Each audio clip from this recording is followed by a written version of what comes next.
is Nurse Choma, founder of Choosing Nursing over at choosingnursing.net. Thank you for watching this video. I hope that what I say today is going to help you. We're going to talk about medication errors and medication administration. If you're watching this on the replay, comment below. Say, hey, I'm watching this on the replay so that I can acknowledge you. And thank you so much also to those that share the videos and that like the videos. It definitely means a lot. So I really appreciate you for being here. I'm going to go over 9 specific medication errors with you that are very commonly seen in the hospital. I've seen them myself.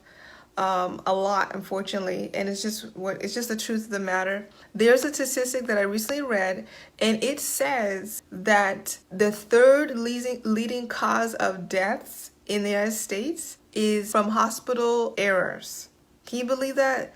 Number 3, the third leading cause of hospital based on the John Hopkins research. The third cause of deaths in the United States is from medical errors in the hospital. Isn't that crazy? That's a lot.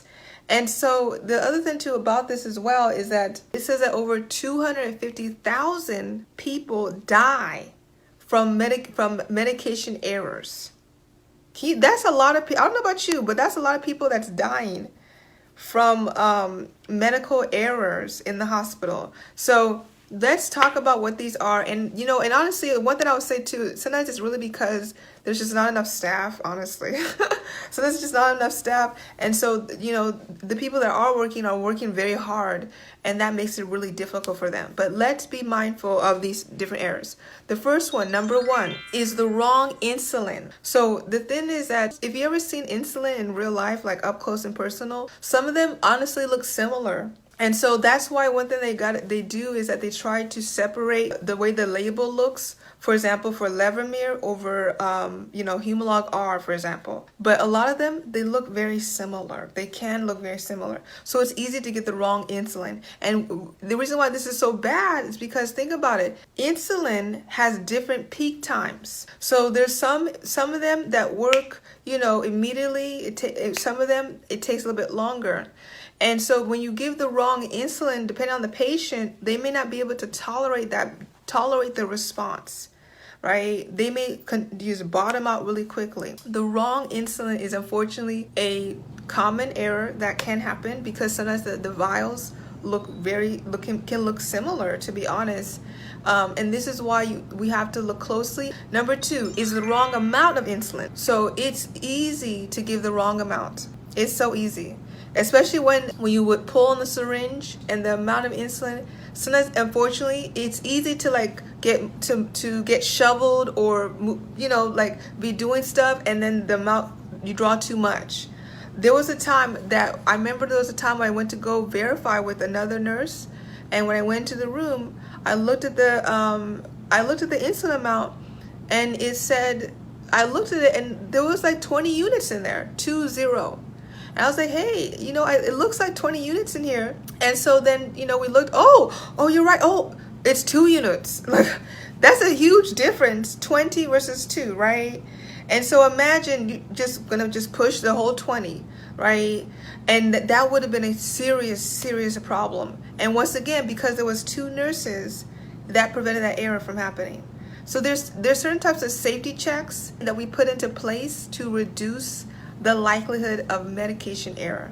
All right, so that's number 2, is the wrong amount of insulin. Same thing, by verifying with 2 nurses, it reduces that from happening. Number 3, expired medication. So let me share with you, typically this is what's supposed to happen. When you work in the hospital setting and then you have, for example, the med room. In the med room, there's a refrigerator, which is where we put certain medications that needs to be refrigerated before we administer it. And so when we put those medications in there, usually it's a one-time dose. A lot of them are like one-time doses, but they need to be administered that same day. So for example, with insulin specifically, is that when you open a new vial of insulin, you're supposed to date it. So remember that as well. When you open up a new vial of insulin, you're supposed to put the date that you opened it, and you're supposed to put the date that it's expired. Number 4, the wrong medication. But the wrong medication though because of labeling. All right, so the number 1 was wrong insulin, right? And then number 4 is the wrong medication, period. But it's because oftentimes the label is wrong. So let me give you an example. What I'm talking about is IV piggyback bag. Usually like an IV piggyback bag. So a bag, if you've ever seen one before, they can be about 250 mLs to 500 mLs inside of there. So unfortunately, the thing though about it is that this is what can happen. The pharmacy will mix the drug for you. All right, depending on where you work, right? Some hospitals, you have to do it yourself. Okay. And then they will print out a label. So on that label is going to say the patient's name, medical record number, the name of the drug, how much is supposed to be given, how much is in there, the date, all the kind of stuff. Maybe like the unit number or something on the label. All this kind of stuff is on the label. Here's the thing though about this though. When we put this label on, sometimes they use a specific colors. Like for example, they may use like a light green color for the label, or they may use, like they'll use a lot of the same colors. And so I've seen it before where fortunately the label of like a Vanco bag looks similar to a label of another type of drug that's not an antibiotic at all. So that's one of the problems is right there, is that the labeling looks similar because the same color, the same size of the bags, it looks the same, honestly. Especially if you are in between, like you're rushing and you're like trying to get things done as soon as possible before as soon as possible, that kind of stuff, and you're just you have so many patients going on, blah blah blah.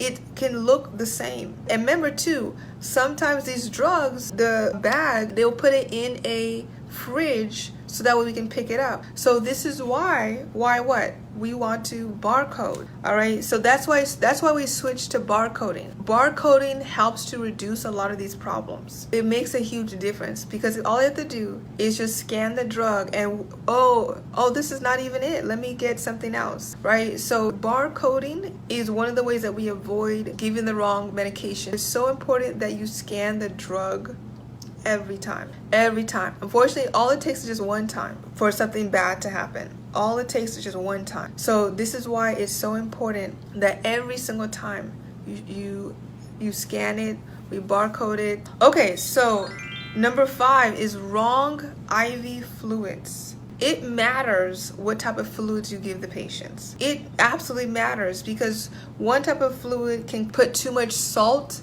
Like it could be a hypertonic solution and that's too much salt, right? Another type of solution can be more of a maintenance solution. And then also just giving honestly, just even giving the fluids, period, if they don't need it, can put the patient with overdose. You have to be conscious of, wait, they're eating, they're drinking, why are we giving them IV fluids, right? Why are we still giving them normal saline at 100 mLs per hour? Well, let me just think about this. Wait a second. He had surgery, 2 days ago or 3 days ago. So they put him on IV fluids post-op, but we have not discontinued it since then. And now he's eating on a regular diet. It may not be an error at that point, but if we keep giving it though, and the patient is now complaining that they feel, fluid overload or something, or having problems breathing, then it's an error on our part. So that's the thing about nursing. You have to use judgment and think about, well, do they still need this? Why do they still have this? Like, you have to examine that stuff. You can't wait for the doctor to tell you to do everything. You really can't. Because then, honestly, then people are going to say you're not doing your job. I'm telling you the truth. You can't wait for the doctor to tell you to do everything. You have to use critical thinking and judgment every day. Every day and with every patient. This is why the exam can seem hard. Because you're going to be put in the real world where you're not going to have somebody telling you, oh, you should do like this. Oh, double check this lab. Oh, make sure you add this too. Like, nobody's going to do that once you're on your own, right? This is the truth of the matter. I'm telling you the truth of the matter. I remember when I was finishing nursing school and I was graduating, and I went into the mentality thinking like, oh, this is going to be, so all I have to do is just follow the orders. Like, I was very naive.